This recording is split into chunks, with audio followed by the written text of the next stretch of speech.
Hojo-san asked me to talk about a part of the Lotus Sutra that has been especially meaningful to me in my practice.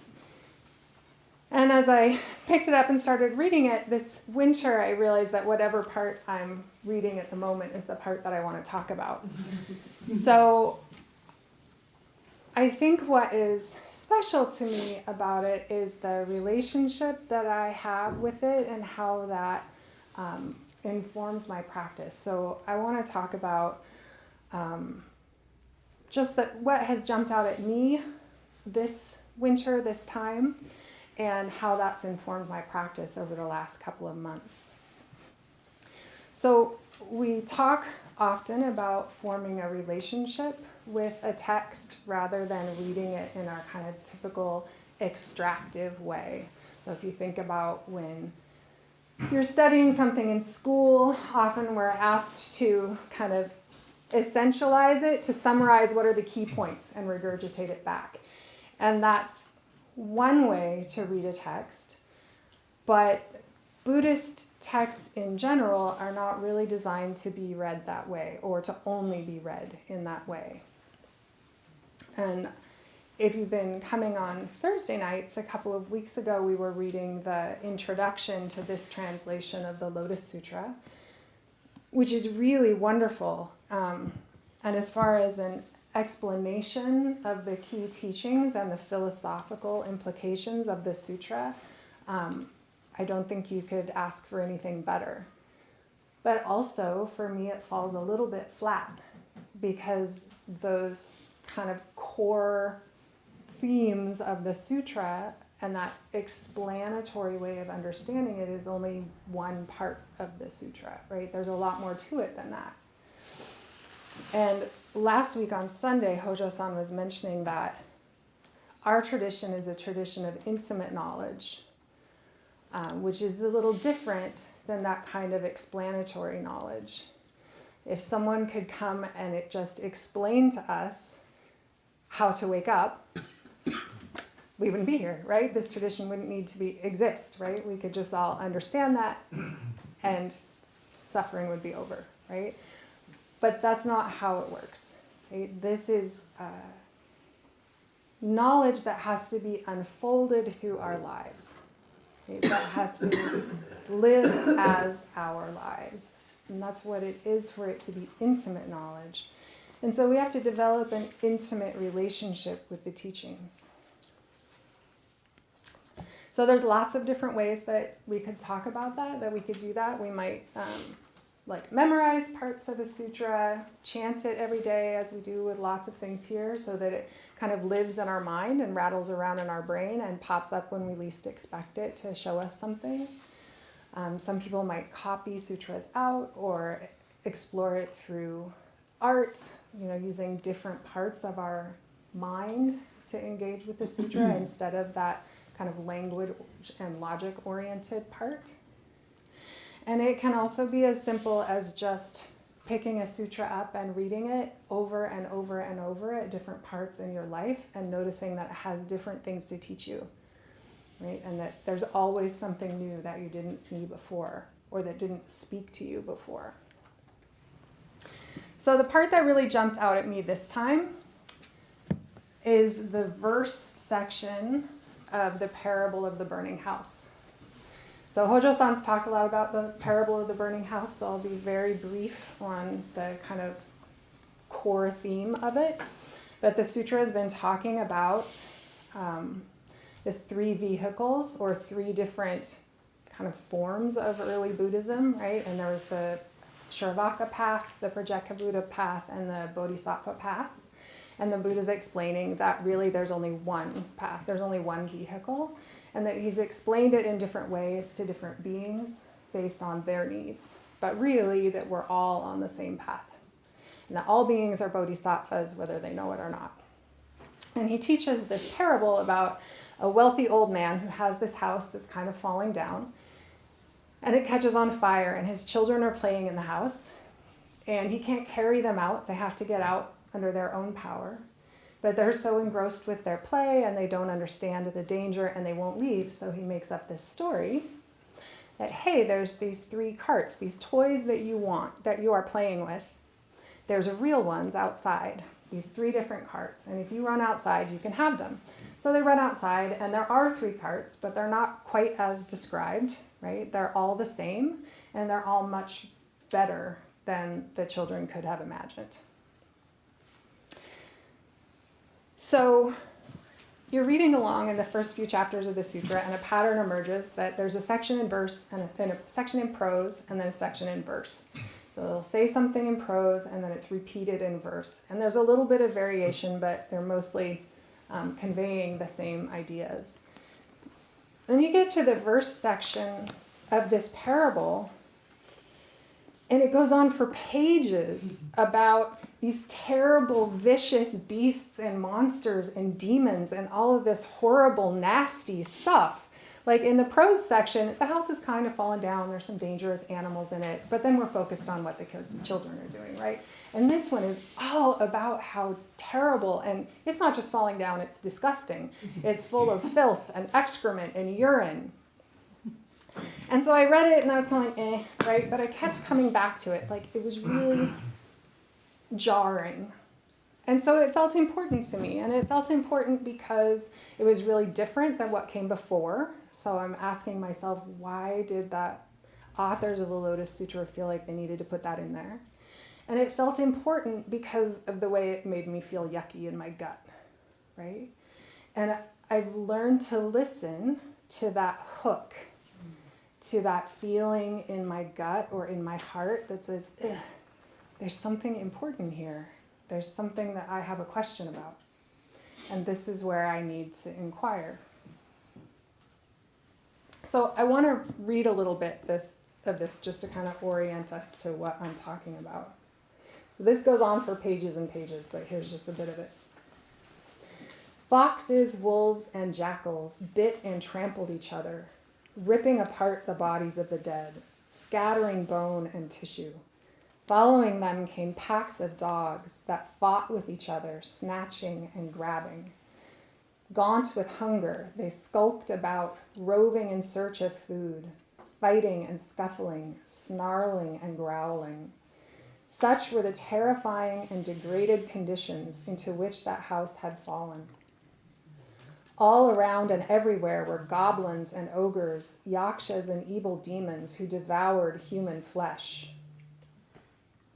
Vicious birds and beasts hatched and suckled their broods, each hiding and protecting its own.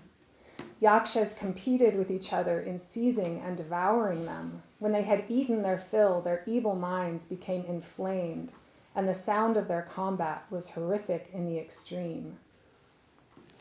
Kubanda demons, crouching on clumps of dirt, sometimes sprang up a foot or 2 off the ground, floating about to and fro and giving full rein to their sport. They seized dogs by 2 legs, beating them into silence, pinning down their necks with their feet and torturing them for their own amusement.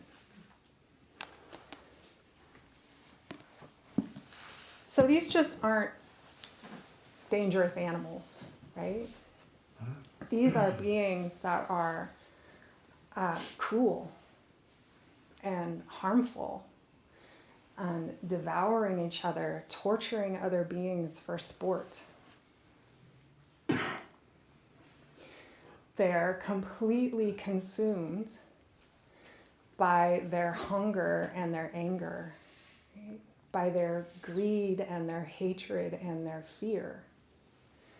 Does that sound familiar? Right? So they're us, right? And specifically, they're the parts of us, the parts inside ourselves, and the parts of humanity and the beings outside of ourselves that we don't want to accept. Right? That we want to say, that is not me, I am not that. That is not acceptable. But one of the core teachings of this tradition, and definitely of this sutra, is that all beings have Buddha nature. Right? That all beings are bodhisattvas. That all beings are or will be, depending on how you want to look at time, Buddha. And this is a Mahayana tradition, and this is a Mahayana sutra, and Mahayana means great vehicle. So great as in boundless, edgeless. Nothing is not included. There is nobody that we get to kick off the bus, right? And most of this sutra is full of billions and billions of bodhisattvas and beings receiving the assurance of their future Buddhahood. You know, and such a time, you are going to be the Buddha called such, and this is how amazing your Buddha realm is going to be, right? And it's full of bodhisattvas and great beings on jeweled thrones, and amazing things happen. But here we get the worst of the worst, right? All of the things that we want to turn away from and say, but not that, right? Surely not that.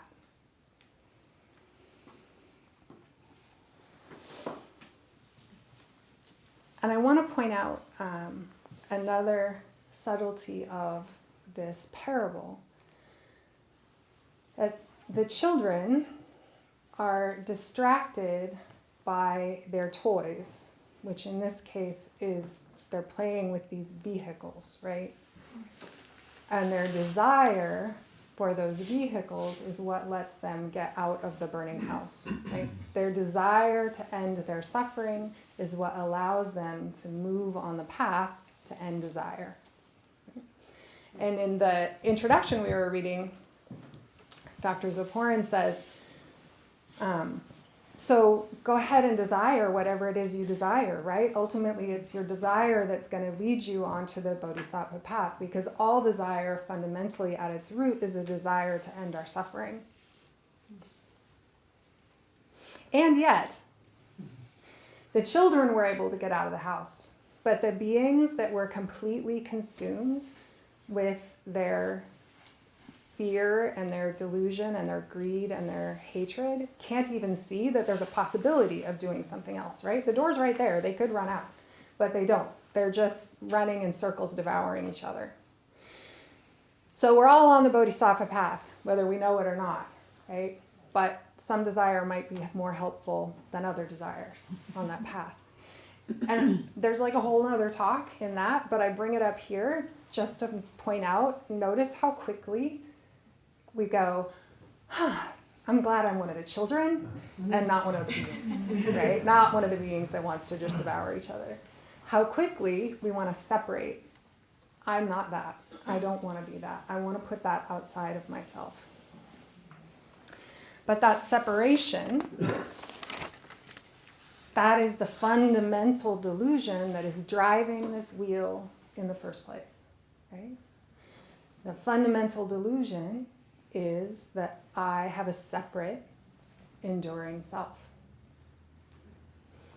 And as soon as I am trying to separate myself from what I don't want, whether I perceive that as inside me or outside me, I'm just replicating that cycle of delusion and suffering.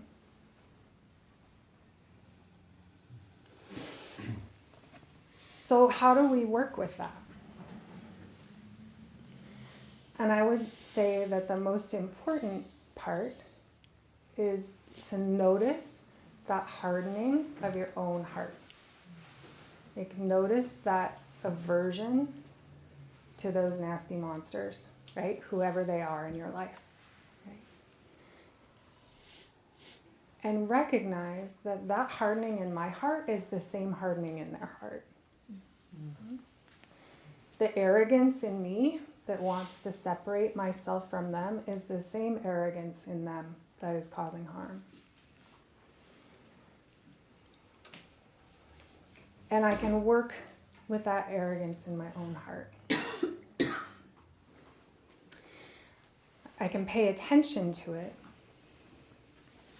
and try to notice the subtleties in my day-to-day interactions with people, with whatever's happening in my life. Where do I feel that desire to turn away? And how do I tell myself a story about it? How do I justify why I can't actually pay attention to that person right now, or why I need to kind of emotionally distance myself from whatever that suffering is that I see, or how I'm not really part of it, or how maybe if I recycle enough, I'm not part of the destruction of our planet, right? I know for many of us, for everyone, for different reasons, whatever side of things you feel you are on, divisiveness and fear and uncertainty are really big on people's minds right now. But none of that is new, right? And these monsters and vicious beasts, we can see them as beings outside of us and beings inside of us, like the parts of myself that cause harm. But it's also like parts of the world, parts of humanity, parts of our society, right? And this harm and violence and objectification that has always been with us, right? And we don't get to just turn it off, and we don't get to just kick it off the bus, right? It didn't start recently, and some kind of radical political shift is not going to end it, right? It's just going to change our position in relation to it, maybe. It's going to change what it looks like. But we have to address this kind of fundamental nature of what it is to be people.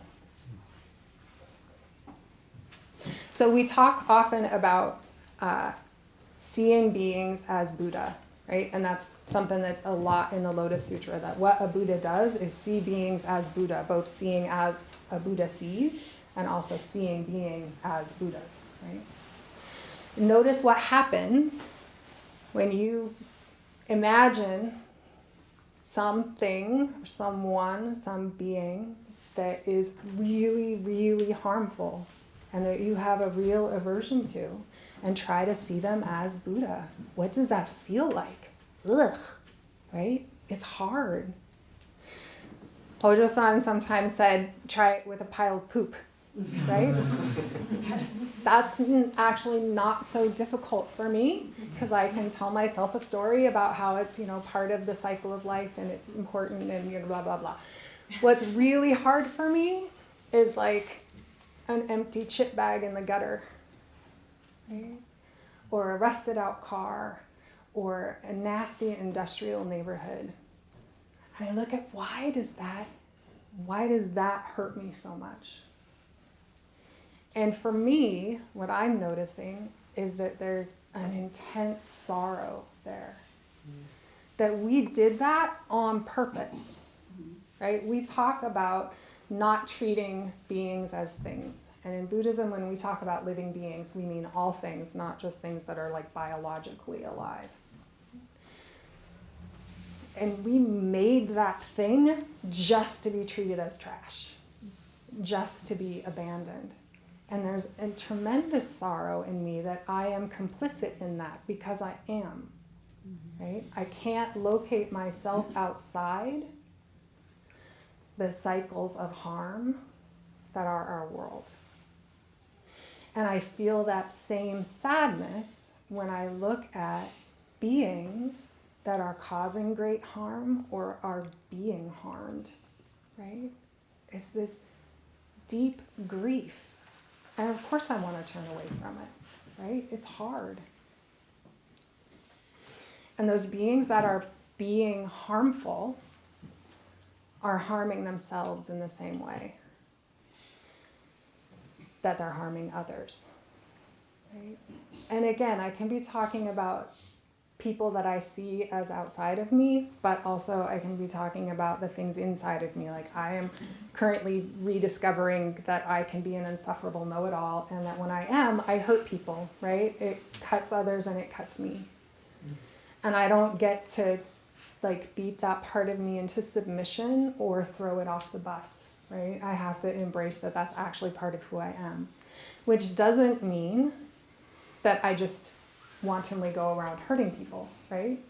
It means that I have to also try and refrain from the harm. So in the same way, when we're talking about what we see in the world outside of us, no part of this is saying that harm is okay, or that we should be passive in the face of harm. Right? But actually, if I can refrain from separating myself from beings that I see as harmful and from what they're doing, then I have to locate myself in the middle of that cycle of harm and suffering, and it requires that I respond. Right? It's the opposite of being passive. But how am I going to respond? Am I going to respond in a way that just replicates that same pattern? Or am I going to respond in a way that is working towards liberation?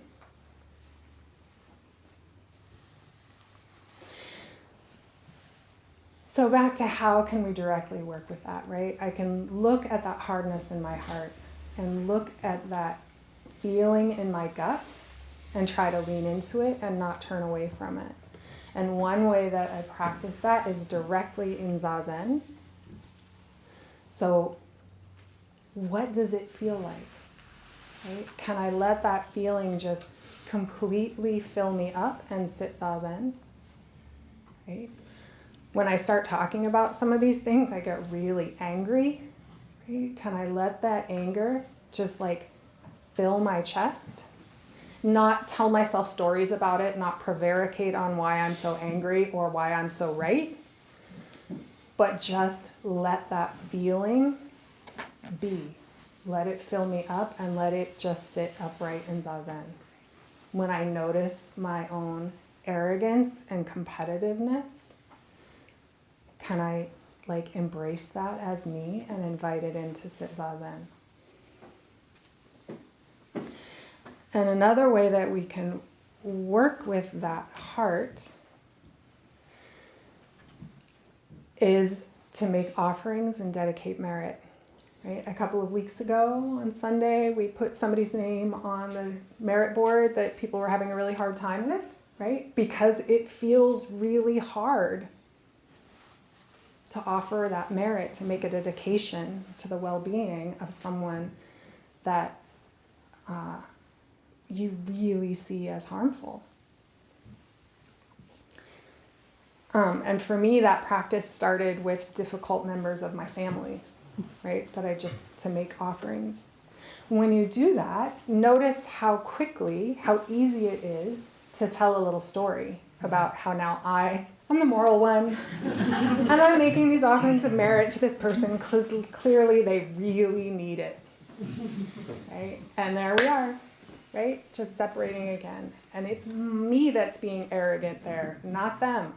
Right? It's me that's being divisive and deluded, not them.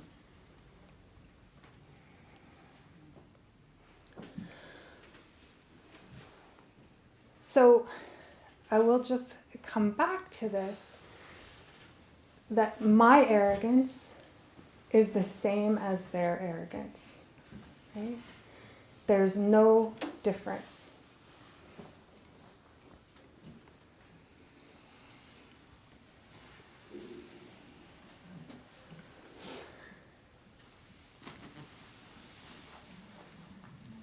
And when we think about that bodhisattva vow, right, that we chanted this morning, beings are numberless, I vow to free them. And we really face the immensity of the suffering and the cruelty and the oppression and difficulty and othering that is this world, it is completely overwhelming. But also, when the Buddha woke up under the Bodhi tree, he said, I, together with all beings and the great earth, at one time realize great awakening. Right? All beings and the great earth at one time. We take that vow because it is the nature of awakening that there is no awakening separate from the awakening of all beings. Right? I don't get to shut everything else out and just work over here on my own self and ending my own suffering. I can try, right? That's one of the things that this sutra tells us. I can try, But whatever awakening I am enacting is actually the awakening of all beings. Okay? Whatever work I do to soften my own heart, to transform my own anger and arrogance, is just transforming hearts. It's just transforming arrogance. It's not centered in me, and it's not centered in someone else. And I realize that might sound a little heady, right? In a real, practical examples from my life, if I meet a client from a place of, you are stuck in a cycle of harm and I am the one who's going to fix it, that's going to look really different than if I meet them as, we are stuck in this cycle of harm and we are centered in it together and something can transform. Okay? And a few years back, I was having a lot of difficulty with someone very close in my life who was experiencing a lot of very explosive anger, and I was having a really hard time. So I went looking for Buddhist resources on coping with anger, and I had this idea that I was going to learn to cope with their anger, right? Because they're the one that's having an anger problem, not me. And what I discovered was that I got to work on my anger and my relationship to anger, and that transforming my anger allowed something to transform in that relationship and also was very transformative for the other person. And on one level, yes, me learning to cope with my anger, to relate to my anger in a different way, allowed me to respond to that person in a different way, which allowed something to turn over in a relationship. But also, there just isn't transforming my anger and transforming your anger. There's just transforming anger.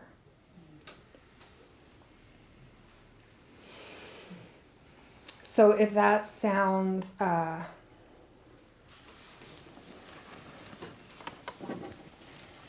little out there, don't take my word for it, right? Just try practicing with it.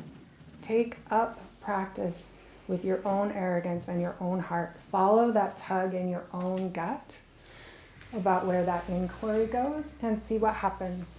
Go talk to a teacher about what you find out.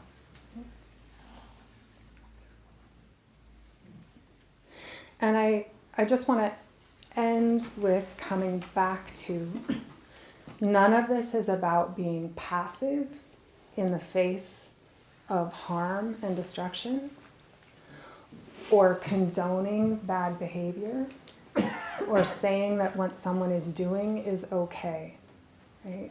Part of this divisiveness we have, this either-or split, leads us in some way to kind of think it's a one way or the other, right? If I embrace this person, then I have to accept their bad behavior and somehow say it's okay.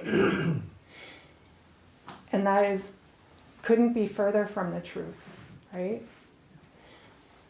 Accepting that I am not separate from other beings and I can't kick them off the bus is also centering me right in the middle of that cycle and requires me to take some kind of action. Right? What that action is going to look different for every person. Right? And also, me needing to take action to respond to harm doesn't mean that other people aren't responsible for their own behavior. Right? We are all completely responsible for our own behavior. And I can't be separate from it either, so I have to respond. The question is, how am I going to respond? And that is at kind of all levels of our life. One thing I love about the boundlessness of the Lotus Sutra is that it's kind of fractal, right? It's talking about the implications of the teachings at all different levels. This is what it means at cosmic billions of eons level, and this is what it means all the way down to the teeniest, tiniest little beings inside you, to the trillions of bacteria that live in your gut, right? And it's all true all the way down, and it's all the same teaching all the way down.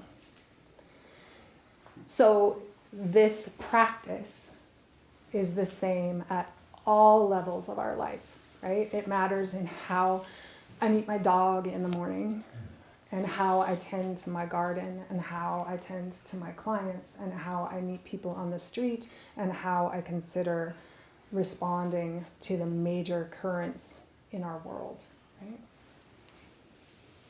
So I could probably soapbox for a while, but I think I will stop there. And we have time for questions.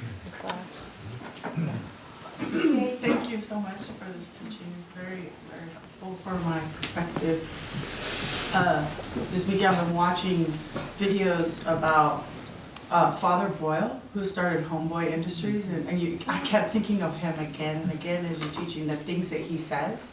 I mean, he basically, these kids are killing each other in the street. He's buried like 260 kids or something. And this was in the 80s when it was huge, like where they were just killing each other, gangs and stuff.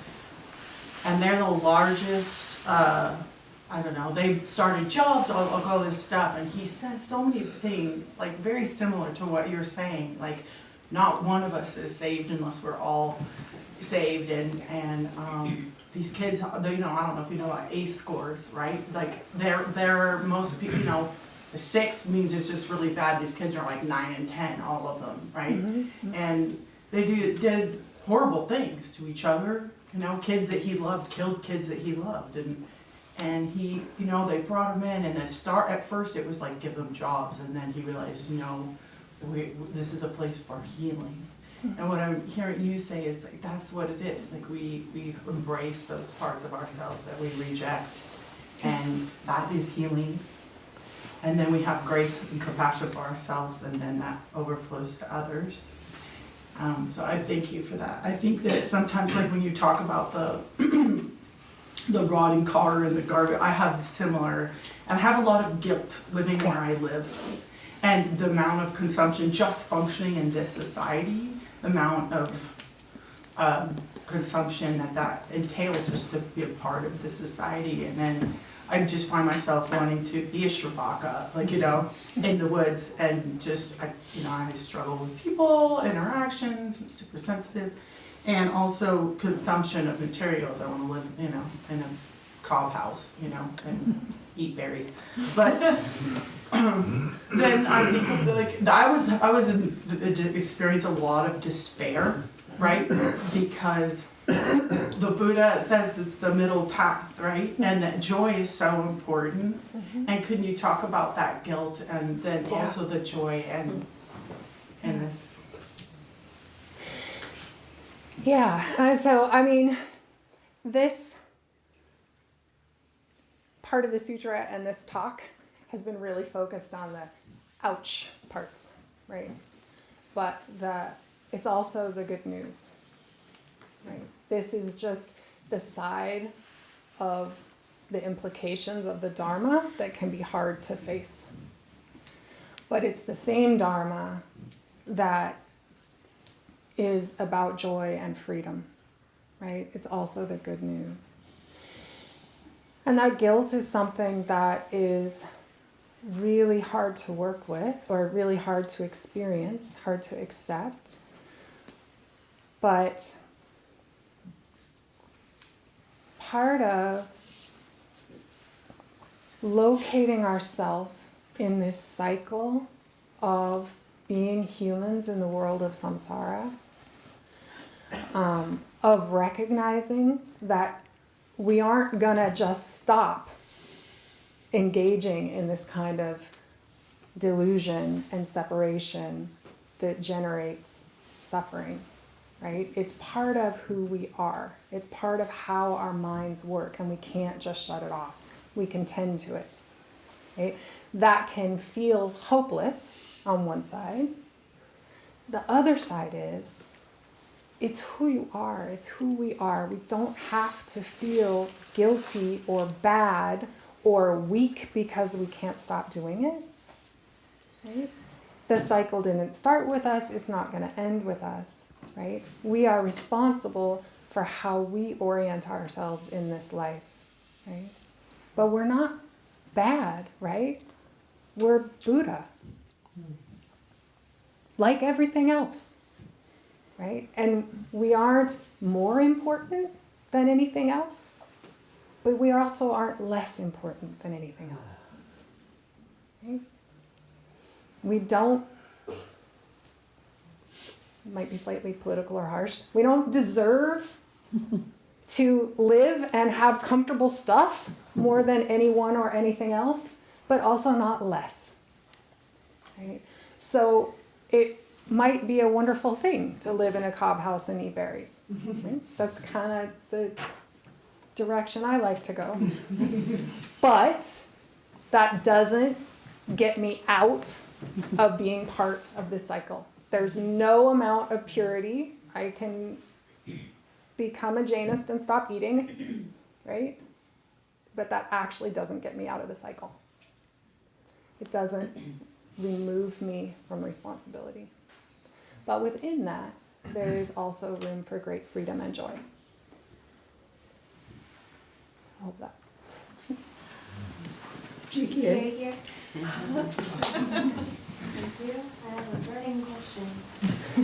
Thank you for bringing the parable of the burning house and your commentary. That's very helpful. I've heard themes in your talk about seeing suffering, really seeing it, and staying with it in order to transform it. Yeah. I have a difficulty in my practice, a pattern that I've seen when engaging in Dharma discussions with peers. There's a theme that comes up in conversation when it comes to looking at suffering, where there's sort of a idea that maybe the suffering isn't actually happening. And so, and I want to be gentle but clear with some examples. It comes up as maybe the houseless person enjoys being in the rain. Maybe the animals want to be slaughtered and eaten by me. Maybe the children take pleasure in the abuse. Yeah, that's just wrong. Just flat out. But what do I do in that conversation, you know? I mean, for me, and I guess it depends on who you're talking to, how easy this is in the moment, but that's just wrong. That's just a wrong understanding, right? And so we are fond of saying that there's no one right way, but there's plenty of wrong ways. And that's one of them. So when I think what I actually do is try to speak from my own place. Because clearly someone who's having that mindset does not understand the experiences that they're talking about. Right? If they had some kind of lived experience of that, they wouldn't be saying those things. So I try to speak from where I have lived experience. And that's vulnerable. And it doesn't mean that I necessarily share a lot of details. But I try to point out that a great deal of harm is done to people, and that my experience is that I don't enjoy any of the suffering, and the people I know who have those particular experiences didn't enjoy any of it, and that especially when you take it out to the idea of, maybe it's not suffering for animals to be butchered, right? Nothing wants to die, right? Have you ever butchered anything? If you have that idea, maybe you should go work in a slaughterhouse for a little while. See what it's like, right? It's not enjoyable, and they're not enjoying it. No child wants to be abused or deserves to be abused. And that's an important thing, like the teachings of karma and stuff like that. It can be, people have a strong desire to absolve themselves and all of us of responsibility for participating in this cycle. And that can turn really easily into blaming the victims. Like some other sides of this same kind of idea are, it's okay, it's just their karma, right? No. Yes, karma exists, and we all are experiencing karma, right? It's just the effects of things that happened before. But it's not about deserving, and it's not about punishment, and it's not about, well, they just deserve that over here, and I don't deserve that over here. Like, that's completely inaccurate, right? Another really subtle way that I see this is when people are sick, we immediately start looking for, oh, well, did they smoke, right? Or were they overweight? Or did it run in their family? How is it their fault, right? How is it their fault so I can separate myself from it? Okay? And unfortunately, I think when people are extreme in their understanding of that, nothing I say is really going to affect them. The only thing that's going to change it is when life smacks them really hard, which it will. It will smack us all really hard. And so all I can do is just kind of refuse to participate. But like, I'm not going to go there with you. You don't have to agree with me, but that's just wrong. Yeah. I'm sorry. I know there's no satisfactory. No, but I'm hearing some really helpful things about that. Actually, you know, I've absorbed a lot of what you've said, and so thank you. I have a hard time putting into words. But thank you. Maybe one more if there's one. Jikie, Yeah. your talk is really touching, and it has really touched a very big question for me that I've been holding in this period of my life. And so forgive me, I recognize that I think this might just be a request to reiterate something important to me with slightly different language that's been present in my own heart, which is this distinction between, I tend towards the open, the let it all in, the all is one, kumbaya, you know, that has been, I think, both my cultural inheritance and also just my disposition as a human being. And I'm exploring these days more and more about protection and guardianship and saying no and putting up a wall. And I know that second part, I hear it in the ferocity of your response to Yuton's question. I hear that, you know, ching, the sword, come out. And I know that that's not an opposition to the Mahayana. The demons that are abusing the dogs are within us and everywhere, and we are together in the center of this.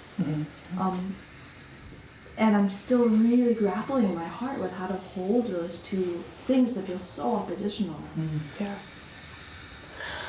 I mean, in practice, so am I, right? That oneness is made up of each and everything, right? There's no erasing the nature of each being. And that's definitely part of what this uncomfortable part of the sutra is speaking to, right? Seeing beings as Buddha is not seeing them as other than they are, right? We have to see them exactly as they are and exactly what they're doing. And I probably can't articulate this very well because it's kind of at the edge of what I'm working with right now too. But there's something about being able to see a being's potential, right? So later in this sutra, being able to see that in a future age, you will be such and such a Buddha, right? Completely depends on being able to see the reality of what they are doing right now and what is driving them right now. And that protection, that we'll call it boundaries, right?